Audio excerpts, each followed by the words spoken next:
নমস্কার বন্ধুরা, সামনেই আসতে চলেছে অশোক ষষ্ঠী ব্রত। চৈত্র মাসের শুক্লপক্ষের ষষ্ঠী তিথিতে অশোক ষষ্ঠী পালন করা হয়। মানা হয় যে এই ষষ্ঠী ব্রত যারা পালন করে থাকেন তাদের সংসারে কখনো শোক প্রবেশ করে না, হারালেও ফিরে পাওয়া যায়, মরলেও জীবিত হয়ে যায়। এই পুজো সাধারণত মায়েরা করে থাকেন সন্তানদের দীর্ঘায়ু কামনা করে। আবার দম্পতি সুখের জন্যও অনেকে এই ব্রত পালন করে থাকেন। তো চলুন বন্ধুরা, আজকের ভিডিওতে আমরা জেনে নেব 2026 সালে অশোক ষষ্ঠী ব্রত কবে পড়েছে, পঞ্জিকা অনুসারে সঠিক সময়সূচি, ষষ্ঠী তিথি কতক্ষণ থাকছে, অশোক ষষ্ঠী পালন করতে কি কি উপকরণ লাগবে, কিভাবে করবেন ষষ্ঠী পুজো, অশোক ষষ্ঠী ব্রত পালনের নিয়ম, এই দিন ব্রতের কি খাবেন কি খাবেন না, এছাড়া ব্রত কথা ও পৌরাণিক কাহিনী নিয়ে আজকের এই ভিডিও। তো চলুন বন্ধুরা, দেরি না করে ভিডিওটি শুরু করা যাক। যদি আমার চ্যানেলে নতুন হয়ে থাকেন অবশ্যই চ্যানেলটি সাবস্ক্রাইব করে ভিডিওটিতে একটি লাইক করে শেষ পর্যন্ত ভিডিওটির সাথে থাকবেন। আশা করি ভিডিওটি আপনার জন্য খুবই হেল্পফুল হবে। আপনিও যদি আপনার সন্তানের মঙ্গল চান তাহলে কমেন্টে লিখুন জয় ষষ্ঠী ঠাকুর। প্রথমে আমরা জেনে নেব যে অশোক ষষ্ঠী ব্রতের প্রচলন কিভাবে হয়েছিল। জানা যায় যে এক শিশুকন্যা অশোক গাছের নিচে কুড়িয়ে পেয়েছিলেন এক মুনি। ওই মুনি অশোক বনে থাকতেন, তার পালিত কন্যার নাম দিয়েছিলেন অশোকা।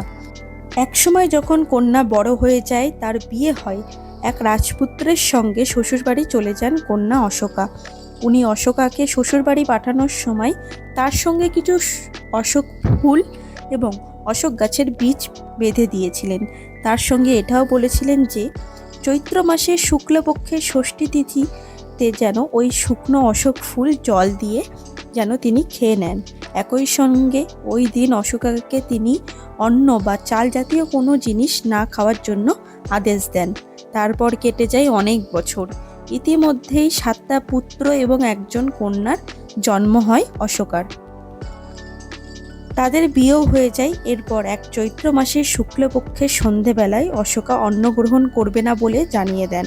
তার আদেশ মতো তার পুত্রবধূরা অশোকার জন্য মুখের কলাই রাখতে শুরু করেন, কিন্তু ভুল করে কোনোভাবে একটা ধান তার মধ্যে থেকে যায় সবার অলক্ষ্যে। সেই ধান থাকা খাবার অশোকা মুখে তোলার পরেই ঘটে যা ভীষণ রকমের সর্বনাশ। ওই খাবার খাওয়ার সঙ্গে সঙ্গেই তার পরিবারের সন্তান, স্বামীসহ আরও অনেকে মারা যান। শোকে দিশাহারা হয়ে পাগলের মতো বিধ্বস্ত অশোকা তখন ছুটে গেছিলেন ওই মুনির কাছে। তখন মুনি বললেন যে ওই খাবারে কোনোভাবেই নিশ্চয়ই ধান মিশে গিয়েছিল, যার ফলে এই ক্ষতি হয়েছে। তিনি তখন সঙ্গে সঙ্গে একটি ঘটি থেকে মন্ত্র পড়া জল অশোকাকে দিয়ে দিলেন। এই মন্ত্রপুত জল তার মৃত সন্তানদের এবং স্বামীর গায়ে ছিটিয়ে দিলে তারা সকলেই বেঁচে উঠলেন। অশোকা তখন তার মুনি বাবার কথা মতো সেই কাজ করলেন।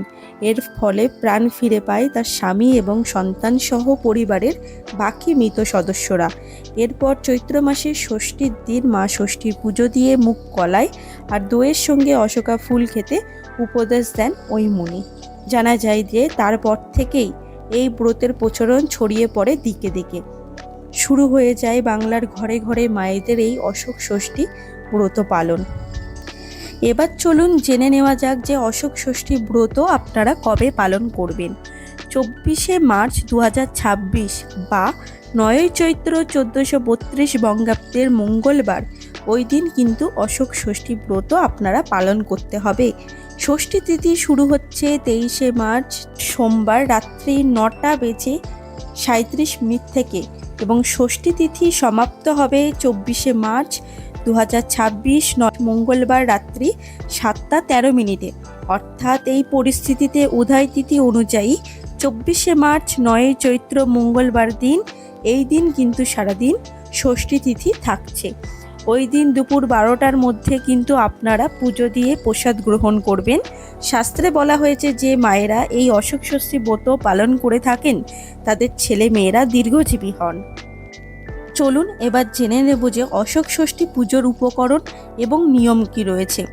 অশোক ষষ্ঠী পুজোর দিন যেমন অন্ন গ্রহণ করতে নেই, ঠিক তেমনি এই ব্রত পালন করবেন তারা তার আগের দিনও সংযম ব্রত পালন করবেন, অর্থাৎ কোনো রকম আমিষ আহার গ্রহণ করবেন না, পুরোপুরি নিরামিষ আহার গ্রহণ করবেন।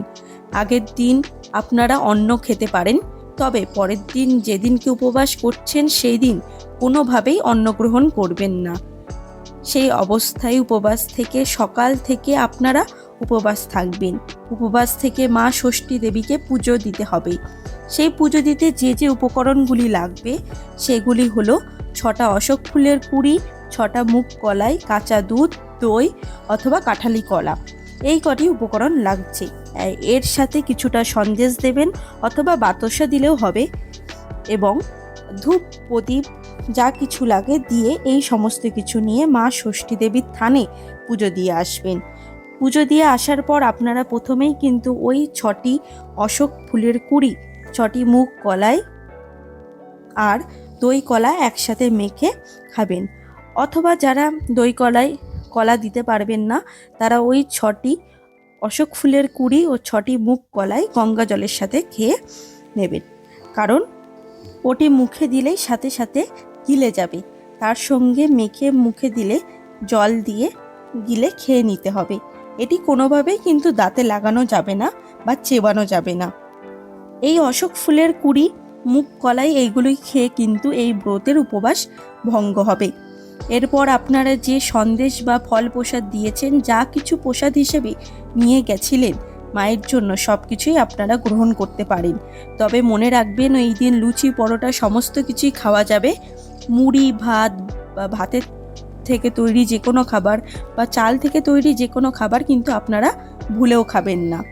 আর যারা মন্দিরে গিয়ে পুজো না দিতে পারবেন না, তারা বাড়িতে পুজো করতে চান, তারা বট গাছের তলায় অথবা পুকুর বা জলাশয়ের ধারে, অনেকে আবার বাড়ির উঠোনে এই পুজো করে থাকেন, একটি ঘট বসাবেন। যেমন মা লক্ষ্মীর সামনে ঘট বসান, একই রকম একটি ঘট বসাবেন। যদি মা ষষ্ঠীর চিত্র থাকে সেই চিত্র বসাবেন, অথবা শুধু ঘট বসালেও হবে। ঘট বসিয়ে যা কিছু নৈবেদ্য আপনাদের বললাম সমস্ত কিছু নৈবেদ্য সাজিয়ে রাখবেন। সাজিয়ে রাখার পর হাতে ফুল আর বেলপাতা নেবেন। এক্ষেত্রে আপনারা যে কোনো লাল রঙের ফুল নিতে পারেন। লাল ফুল আর বেলপাতা চন্দন সহযোগ নিয়ে মা ষষ্ঠী দেবীকে স্মরণ করে জয় মা ষষ্ঠী দেবীর জয় বলে সন্তান এবং স্বামীর মঙ্গল কামনা করে ঘটে ফুলটি অর্পণ করবেন।